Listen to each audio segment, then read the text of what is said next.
Chers internautes de MLTV, bienvenue dans l'édition de 20h. À présent, le sommaire. Le sujet de la perte des valeurs traditionnelles au profit de la modernité connaît une véritable mutation. Dans quelques instants, l'analyse du sociologue André Tossou sur l'influence des médias sociaux sur les valeurs traditionnelles.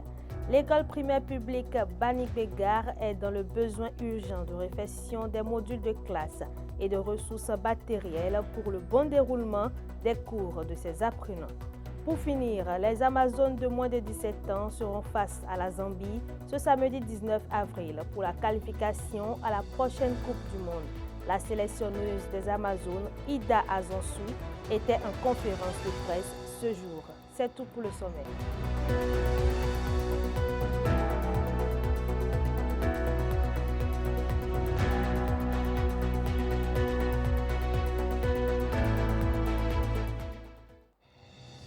À nouveau, bonsoir. Dans le département du Plateau, commune d'Infani et arrondissement de Banigbe, l'école primaire publique de Banigbe-Gare est dans un état très défectueux. L'école fait face à un manque notable de tables et d'enseignants. Il urge que les autorités interviennent pour améliorer les conditions des apprenants. On va suivre cet élément avec les vidéos publiées par un habitant de la commune. Commune d'Ifani, école primaire publique Banigbe-Gare. Les salles de classe présentent un état de délabrement avancé, notamment au niveau des murs qui sont anciens, fissurés et visiblement non entretenus. Certaines salles de classe sont couvertes de tôles fortement rouillées, dont certaines sont partiellement détachées ou inexistantes. Cette dégradation avancée représente non seulement un danger pour la sécurité des élèves et du personnel enseignant, mais elle expose également les occupants aux intempéries, rendant les conditions d'apprentissage extrêmement difficiles. L'établissement fait face à un manque notable de tables et d'enseignants, alors même que le nombre d'élèves est particulièrement élevé. Cette insuffisance de ressources matérielles et humaines entrave considérablement le bon déroulement des activités pédagogiques et nuit à la qualité de l'apprentissage. Il faut noter que le PP Ifani est doté d'une cantine et le lieu de stockage des aliments ne répond pas aux normes d'hygiène et de sécurité requises. Les conditions de conservation sont inappropriées, ce qui expose les denrées à des risques de contamination. Cette situation soulève de sérieuses préoccupations quant à la qualité nutritionnelle et sanitaire des repas servis. Néanmoins, le maire de la commune aide les enseignants de l'école dans la réfection des modules de classe, même si cela n'est pas suffisant. Au regard de la situation préoccupante que connaît actuellement cette école, il est urgent d'intervenir pour améliorer les conditions d'apprentissage des élèves et leur garantir un environnement scolaire sain, sécurisé et propice à leur épanouissement. L'avenir de ces enfants en dépend.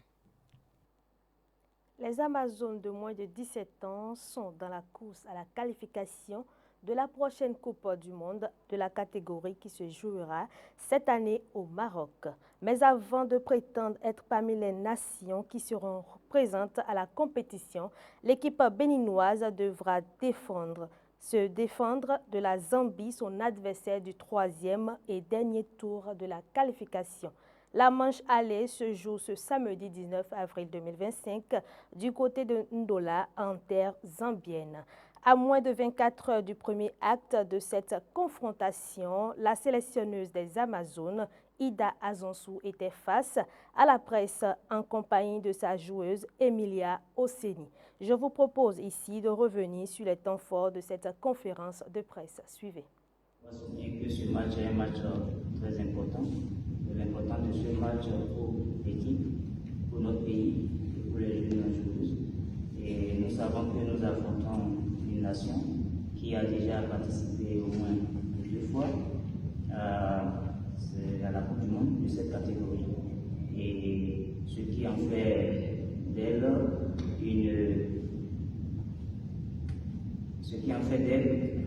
une équipe expérimentée, favorite. Mais nous ne sommes pas là aussi par hasard. C'est vrai, les matchs passés sont déjà passés. C'est un autre match contre la Zambie. Et le match contre le Congo s'est déjà passé. Nous affrontons une équipe que nous ne connaissons pas assez. Donc, comme je l'ai dit tantôt, un match capital pour nous et nous allons maximiser nos chances pour la qualification. Alors, d'abord, personnellement, bonjour. Nous et l'équipe, nous avons très bien préparé ce match. Nous sommes prêts mentalement. On vient pour la victoire. Le staff et je pense que tout le monde a tout mis en place pour que ça se passe bien et qu'on soit dans de bonnes conditions. Maintenant, aujourd'hui, on a un objectif et notre objectif, c'est de gagner. Et je n'ai pas de doute sur cela. On a la rage, on a cette envie de vaincre la Zambie. Et je pense qu'on le fera et ça passera très bien. Oui, c'est en même temps un défi, puisque comme je l'ai dit tantôt, la Zambie est une grande nation.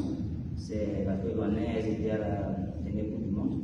Donc c'est un challenge, un défi. Et en même temps, c'est le moment pour nous de montrer tout le bien que l'on a fait des autres matchs passés. Ce n'est pas du hasard.